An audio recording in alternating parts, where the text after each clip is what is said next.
तो संविधान से इंडिया शब्द हटाया जा रहा है, उसमें आपका क्या विचार है मैम? ऐसा पहली बात तो किया नहीं जा सकता, क्योंकि आर्टिकल 1 के तहत लिखा गया कि इंडिया इज भारत, जो कि सेम ही बात है। आप देखेंगे कि बहुत सारी योजनाएं जो मोदी सरकार द्वारा या जो अभी हमारी सरकार है उसके द्वारा बनाई गई, जिसमें खेलो इंडिया ऐसे करके बहुत सारी योजनाएं उन लोगों ने खुद बनाई थी। ये इस तरीके के बीच बीच में कि लोग, जो आम जनता है, वो डिस्ट्रैक्ट हो जाए। कभी ये धर्म के नाम पे डिस्ट्रैक्ट करेंगे, कभी आपको ये भारत और इंडिया के नाम पे डिस्ट्रैक्ट करेंगे। अभी इन्होंने फिर एक महिला आरक्षण का जुमला जो छोड़ा हुआ है, जिसको पास कर दिया है, जो कि महिलाओं को इस तरीके से खुश करने के लिए है कि महिलाएं खुश हो जाए। लेकिन अभी वो पास होने के बाद भी अभी उसमें 3 से 4 साल लगने वाले हैं उसको पूरा मतलब लागू होने में। उससे हट करके डिस्ट्रैक्ट हो जाए और सही मुद्दों पर ध्यान न दे। अच्छा मैम, जैसे मणिपुर में महिलाओं के साथ जो अत्याचार हुआ, उसमें आप क्या कहना चाहती हैं? देखिए, मणिपुर में जो दुखद जो दंगे चल रहे हैं वो अभी भी निरंतर चल रहे हैं, और महिलाओं के साथ जो घटना घटित हुई है। लेकिन सबसे दुख की बात यह है कि हमारे देश के माई बाप, हमारे प्रधानमंत्री जी, वो आज तक वहाँ पे एक बार भी उन्हें देखने नहीं गए, उनको एक बार भी उनके साथ बैठे नहीं। जब पूरा देश एक प्रधानमंत्री को अपने माई बाप की तरह मानती है, तो होना यह चाहिए था कि इस तरीके के दंगे ही नहीं होने चाहिए थे, और अगर दंगे भड़के भी तो वो जल्द से जल्द खत्म होने चाहिए थे। तो इस तरीके के जो सही मुद्दे हैं, इन पे ध्यान ना जाए लोगों का, इसीलिए ये झूठे जुमले वाली सरकार है, ये निरंतर चल रही है। तो इस बार हमें सोच विचार करके अपने भले के लिए वोट डालने हैं, ताकि हम अपनी सहूलियत के लिए सरकार बनाएं।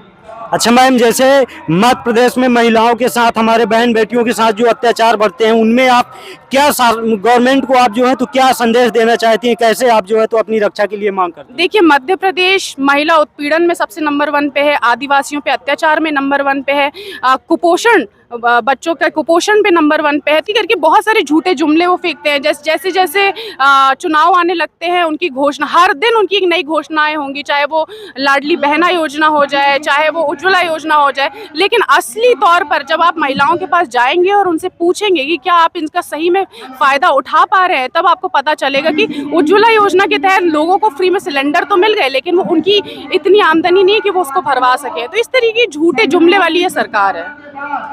अच्छा सर, देश में जो निजीकरण हो गया, सब आप क्या कहना चाहते हैं? निजीकरण सीमित मात्रा में देश के लिए अच्छा होता, लेकिन बड़े पैमाने पर निजीकरण करना देश को पुनः से पूंजीपतियों के हाथ में बेचने के इरादे से ऐसा किया जा रहा है। एक बार हमारी देश की जनता ने ईस्ट इंडिया कंपनी से देश को मुक्त कराया, आज हम पुनः से अडानी अंबानी विदेशी कंपनियों के हाथ में रेल लाइन सारी चीजें बेच रहे हैं, अस्पताल बेच रहे हैं, स्कूल बेच रहे हैं। इसका हम विरोध करते हैं, लेकिन निजीकरण का हम वहां समर्थन करते हैं कि यदि कोई कंपनी अपने पैसे से रेल पटरी बिछाए, अपने पैसे से संसाधन जुटाए, उसका हम स्वागत करेंगे। लेकिन जनता के पैसे से बनाए गए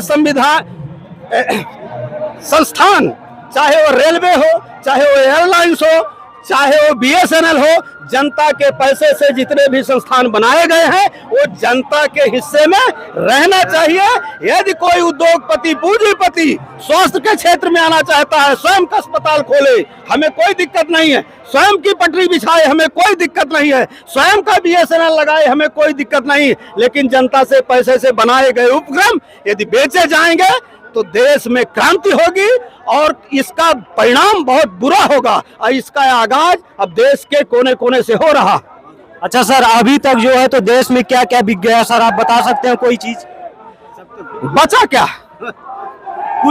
कुछ चीजें बताइए सर, जो कि अभी तक बेच दिए आपके प्रधानमंत्री जी।